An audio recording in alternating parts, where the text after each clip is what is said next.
So I was sitting last night thinking we've got Brighton coming up on Saturday, nice Saturday night game. We'll talk about that later on. But would an FA Cup be a successful season for you, Conor? Like you talked there about maybe us finishing fourth or fifth in the Premier League, and that certainly wasn't the objective when the season started. But I'm trying to get my head into a place where I can figure out, is the season still rescuable outside of the Premier League? Where, look, let's be honest, we are at very, very best looking at third place in the Prem.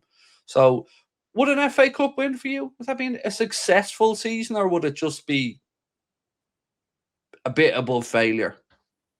I think you'd have to categorize it as a success ultimately, but then like if you're looking at it on a sliding scale of like failure to complete success, like it is somewhere in the middle. Like it's a good season for winning the trophy, but then it's not really where we should be either. And especially like if you let's say we won the FA Cup and finished top four, I feel like that's like 6.5 or 7 out of 10 kind of season rather than like a 4 if we just don't get anything. Like it's kind of it's suppose what you chalk up as success, I suppose. I would say it would have to be successful overall, especially from where we are like now or 3 or 4 weeks ago, but not really like the top end of success. But I feel like it'd be wrong to call it a season where we won a trophy a failure as such. But yeah, it wouldn't be a huge success, but it definitely would help. What do you make of it? I'm on the fence as well because, look, I'm on record as saying I prefer the League Cup over the FA Cup, but I know I'm in the minority on that one. But you only enter into 4 competitions every season when you go in, if you're lucky enough to be in Europe. So you've got 4 chances to win a trophy. And if you win a trophy, you win a trophy, but it's not it's not one that really comes with many plaudits, in my opinion. I mean, you get into what, the Europa League, winning the FA Cup, so it's not like you've got that. And there could be a shout, by the way, for giving a Champions League place to the FA Cup winners in the future. I think we've discussed this before. Not just because we're looking for a Champions League spot this season, but in general, I think it's a conversation worth having. But I don't know, mate. I find it hard to get away from one of the big two, to be honest with you, being the goal for this season, especially after, winning the Prem last year, strengthening the market, well, adding in great players in the market. We can talk about strength and depth another day, but I would say it would be okay, but I wouldn't call it successful. It would be a decent season winning an FA Cup, I would say, but still going to be very difficult if you're sitting back come May and we're talking about an FA Cup win, but Arsenal are talking about a Premier League win, and let's say, for instance, City are talking about a Champions League win. It kind of feel a bit hollow at that point, wouldn't it?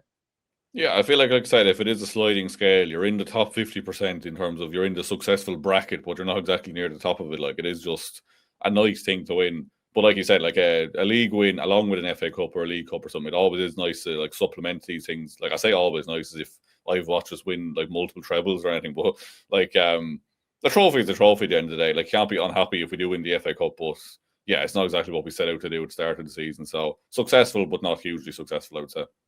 Yeah, I think it would have to be met with obviously a Champions League finish in the league and then a good proper run. Like I'm talking semi-final of the Champions League.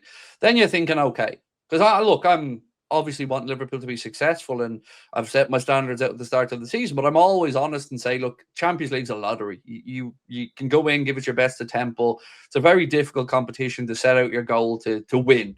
Premier League, if you're like Arsenal have been this season, we were last season, if you're the most consistent team over 38 game season, you're going to get your reward. So I'm aware that the Champions League is still there, but look, on that, is it really possible that we do it this year in the Champions League? Because I know we all have to play the game where we're still in it, and everything's possible. And there are examples. Paris Saint-Germain, a very good one, of course, of a team that were stumbling a little bit and then found form at the right time. And that's what the cup competitions, and particularly the Champions League competitions, are about, Conor, is just getting your best form when you need it in the knockout stages, like in a World Cup. When you get into those knockout stages, that's when the real jeopardy's there.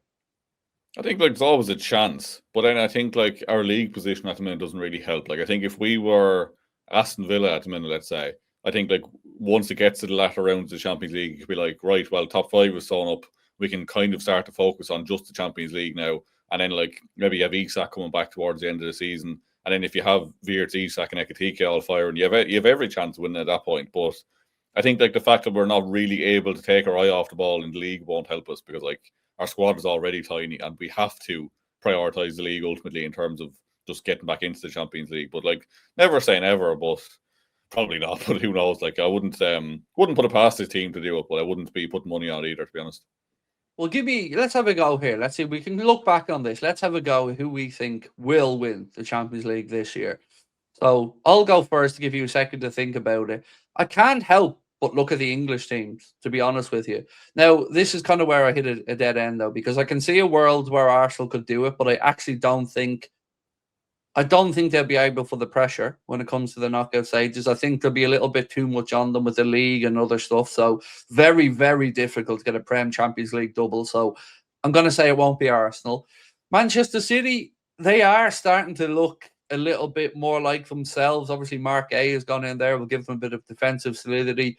Antoine Semenyo has really hit the ground running. So I think I'm going to say it'll be between themselves, Manchester City and maybe Paris Saint-Germain again, if they can click. But yeah, outside of that, look, we can do it, but I'm trying to be honest, I wouldn't have us up there as a top 3 favourite anyway. No, I think outside of us, my mind instantly went to Bayern Munich for some reason. I just think like they just look very good, don't they? Like I think they have as good a chance as anyone, especially if they come up against Arsenal, just in terms of they have this kind of hoodoo over Arsenal.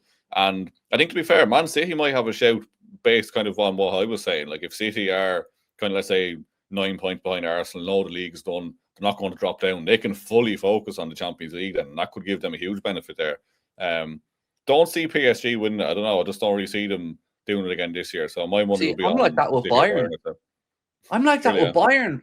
And probably for a similar reason, I would have said it about Paris Saint-Germain before. I just don't think the Bundesliga is that good at the minute. So I don't think they're getting that week in, week out, difficult football progression that will give you that mental strength. And yeah, they are looking really good, but that's why I'm kind of thinking no to Bayern Munich and the Bundesliga, because I just don't think the league is strong enough. I get where you're coming from with Paris Saint-Germain, I really do. But Manchester City, they also have the potential Guardiola factor. Like, let's say behind the scenes, Guardiola lets them know that he's leaving or he's leaving at the end of the season, because we don't know what's going on there. We know he's a year left on his deal, but plenty of talk about Maresca. So let's say he pulls a Jurgen and says to the Man City players, this is it for me, lads. I'm leaving. And as you said, maybe Arsenal have the Premier League sewn up at that point. Then they have that extra motivation to give him the send-off, which is kind of, again, why I'm maybe leaning a little bit towards them, as much as it makes my skin crawl. Yeah, it is like, there's definitely a lot of things going for them. And like you said, yeah, that'll be a hell of a motivation if Pep Guardiola is leaving. Outside shout, I don't know why I said this at the start of the season, but I said Chelsea would be dark horses. Do you reckon Liam Senior has any chance of doing it? They are really difficult to get a read on, Chelsea, because sometimes I watch them, like when they play Paris Saint-Germain in the Club World Cup, and I just think, wow, they just swarmed all over them, didn't give them a minute. And then other times they just look like they couldn't be bothered. They really are just a bit of a Jekyll and Hyde team. And I guess that will come with having a lot of young players still betting in, a new manager. I don't know all that much about Senior, to be honest with you. I know that the spell a hole and people felt he was unlucky to miss the playoffs or get knocked out in the playoffs and get sacked. Then he went over Strasbourg, obviously Chelsea, one of Chelsea's feeder clubs or one of their family of clubs, was top of the Conference League with them by the time he left. So he obviously has something about him, but I don't know. I don't really know what to expect of Chelsea. I do, and I'm going to say this on record because I've said it many times, I think Cole Palmer's overrated. I'm not saying he's not a good footballer. I just think if he wasn't English, we wouldn't hear half as much about him. Yeah, even like up until recently, didn't he have something? I could be completely inventing this stat. Was something like one open play goal since like the start of last year. It was something ridiculously bad anyway. But seems to be hitting form again now, to be fair to him. So like, you just never know, especially with, like you said, cup competition. Like, you hit one good run of form and get maybe a lucky draw along the way. Like, you don't know what happens. Can somebody clip this, by the way? He seems to be hitting form straight to him missing from 2 yards, please and thank you. Well, that's true, but he did score a hat-trick as well, didn't he? He did, but how many of those were penalties? About 4 of them, probably. This is what I'm saying. Like, I'm with you. Every time I look and see his name on the score sheet, there's usually the letter P after it. Well, you have to score them as well, don't you? Yeah, but look, I don't know. It's just the unlikability of that celebration as well for me. Like Cold Palmer, it's just like something a 5-year-old made up. I like his logo though. Just, yeah, it was like a CP, and it looks like there's 2 arms doing this within the CP. It looks very good, in fairness. I'll give him credit on that one. Well, you know, I know you're a graphic designer, but logos don't give me wood, Conor. Unfortunately, mate, they just don't. I mean, No, now I'm having pictures of you in the bathroom with our logo, and that idea just needs to stop there. Potholes. Why in the bathroom?